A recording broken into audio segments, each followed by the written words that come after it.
शरद पवारांच्या पक्षातल्या नेत्यांच्या दृष्टीनं महत्वाचा भाग असा होता की आपलं भविष्यातलं राजकारण आपण कुणासोबत करायचंय, कुणाच्या नेतृत्वाखाली करायचंय.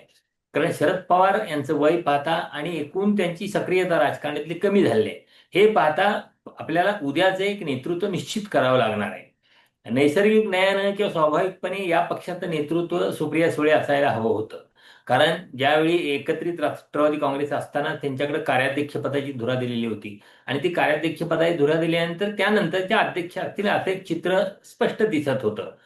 पण त्यानंतरच्या काळात सुद्धा सुप्रिया सुळे यांनी राज्याच्या राजकारणात रस दाखवलेला नाही. त्यांना त्यांचं दिल्लीतलं राजकारणच करायचं आहे. त्यांना संसदेतच काम करायचं हे स्पष्ट झालेलं आहे. आणि जे महाराष्ट्राच्या पातळीवरचं म्हणजे ग्राउंड लेवलचं राजकारण आहे ते करायचं नाही, हे त्यांनी कृतीतून आपल्या स्पष्टपणे ते.